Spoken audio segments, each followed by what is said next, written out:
Hello friends, look at what just arrived from eBay. Let's take it out carefully here. Removing it from its slip cover. This is a mint condition 1984 Macintosh intro brochure. It is by far the most expensive brochure that I have ever purchased, in large part because I bought it from the original photographer who shot all of the photos inside, and he kept it in pristine condition for almost 40 years. Let's take a closer look. Of the 235 million people in America, only a fraction can use a computer. Interestingly, there are 334 million people in the US today, and I suspect only a fraction can't use a computer now. A lot changes in 39 years. On the inside, you see now there's a Macintosh for the rest of us. While this catchy title was certainly true, Apple pitched the 1984 Macs more to businesses than to the average consumer. Pricing is an example of this. The 128K model initially sold for $24.95 in January 1984, and although the price dropped to $21.95 when the 512K Mac came out in the fall, the 512K Mac sold for a whopping $31.95. That's $9,350 adjusted for inflation in 2023. Compare those prices to a Commodore 64 that sold for about $200 in 1984, which adjusted for inflation is $585 today. You can see why many more customers went for the Commodore over the Mac, despite the Mac being vastly better. Here's a photo of the particularly bright team who created the Mac, with Andy Hertzfeld at the far left, and Bill Atkinson holding the Mac, and to his right, Burl Smith. If you can point, you can use a Macintosh. It seems rather humorous to make that, well, point today, but pretty much all other computers at the time forced you to use the keyboard to do anything. And using a mouse to move the arrow pointer around on the screen and click on little pictures called icons was a totally new concept.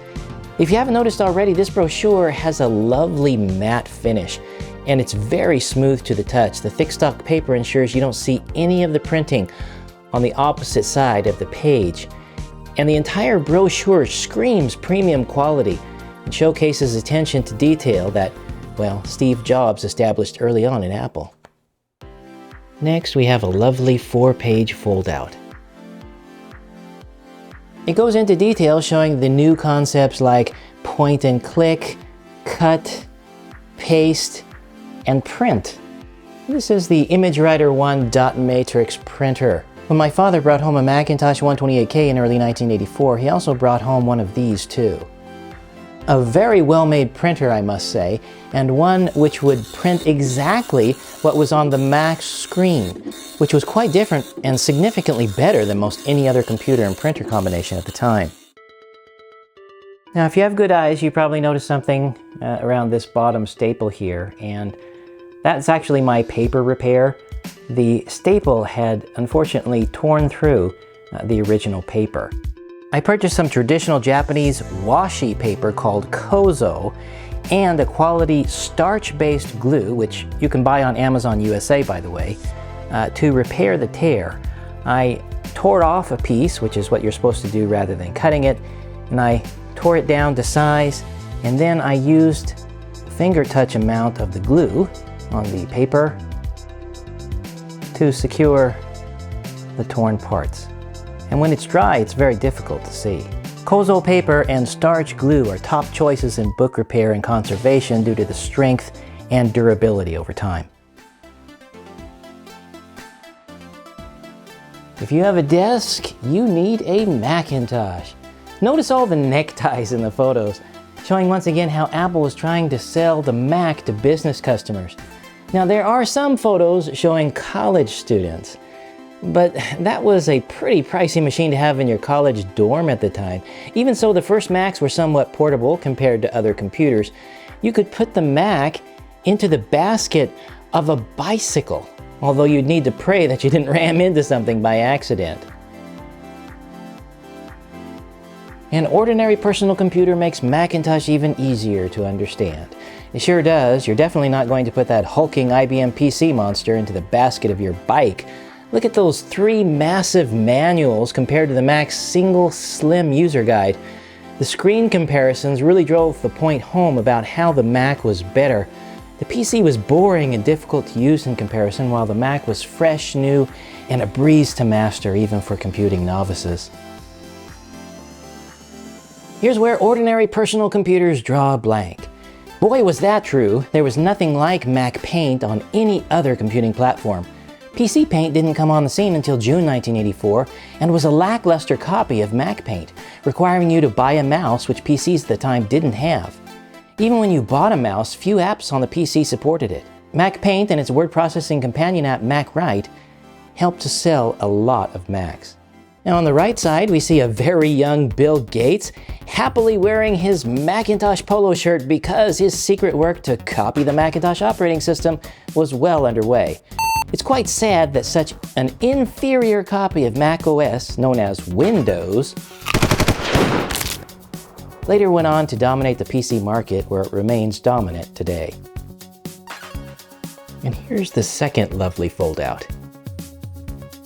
After the Mac's intro, many critics tried to point out just how few software titles initially existed, but as we can see here, the Mac really did have all of the basics covered, and every app had a consistent UI and high-quality feel.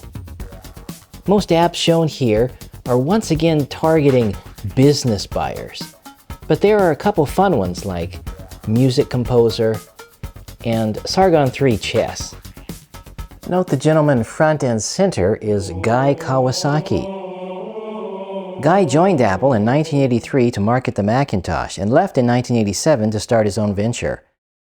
He returned in 1995, though, as an Apple Fellow, starting a popular mailing list called MacWay Evangelist in 1996, which ran until 1999. I know that list very well because I used to be a subscriber. Fun days. What to give the personal computer that has everything? While the ImageWriter I was great, everything changed in January 1985 when the Apple LaserWriter came on the scene and ushered in the era of desktop publishing. But at $69.95, the LaserWriter was yet again priced out of reach for the average consumer.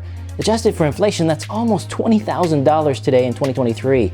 Compare that with the ImageWriter I, which originally sold for $675, just under $2,000 adjusted for inflation today. Still pricey, but more affordable for many. There was also a nifty accessory for the ImageWriter called ThunderScan, which Andy Hertzfeld wrote the Mac software for. You can read more about that on Andy's excellent Folklore website. And if you've ever wondered what that vertical slot is on the back of 1984 Macs, well, now you do. It was the security kit that prevented thieves from walking away with your pricey Mac. Now, I'm a huge numeric keypad fan, but I must say that the separate keypad always looked odd to me. Apple finally fixed that in 1986 with the release of the Macintosh Plus, which came with a full-size keyboard. The soft carrying case is pretty neat. I actually have one and use it to tote my vintage Macs between home and the office. Now, this is one thing that my dad didn't bring home with our 128K back in 1984. Unfortunately, the external 400K disk drive. That would have saved us a huge number of disk swap headaches because that was before Mac hard drives were in widespread use. What makes Macintosh tick and talk? While horribly underpowered compared to what we have today, the first Mac was more powerful than the IBM PC, which used a 16-bit 8088 CPU running at just under 5 MHz. The Mac had a 32-bit Motorola 68000, which blazed along at 8 MHz. To be fair, the Mac had more powerful CPUs because it needed that to push all those pixels and the fancy GUI. But the Mac really did have more appealing tech inside versus the PC, especially when it came to floppy disks. And last but not least, the back cover, showcasing the two Mac twins, differentiated only by the amount of RAM they offer. And of course, we see the Lisa, which was later rebranded the Macintosh XL prior to its unfortunate demise. Without the Lisa, though, the Mac would not have existed.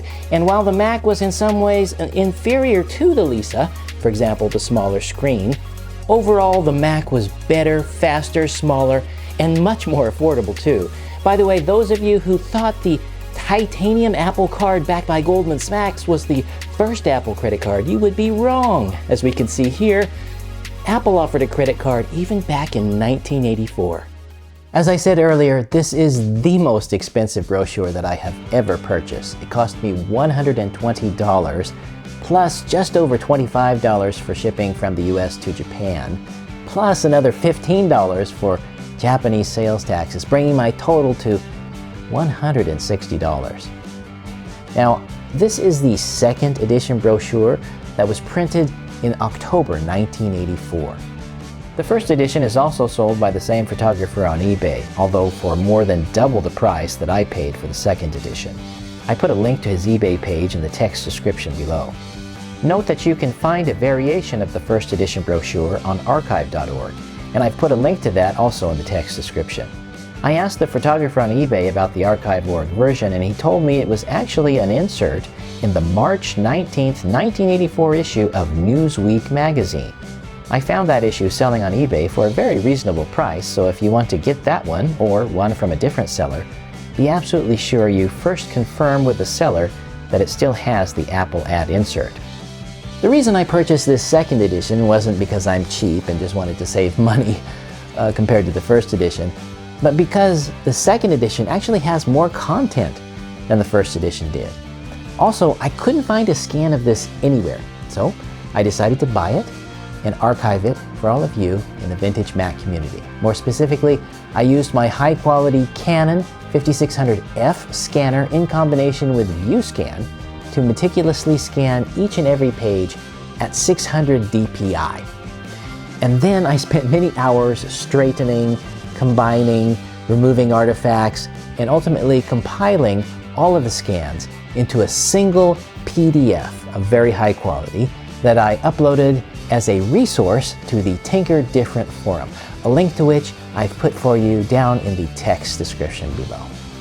If you like this video, I'd certainly love a thumbs up, and please be sure to subscribe and click the bell icon if you'd like to receive notifications of whenever I come out with new content. Thank you for watching today, folks, and I wish all of you a wonderful day. Bye-bye.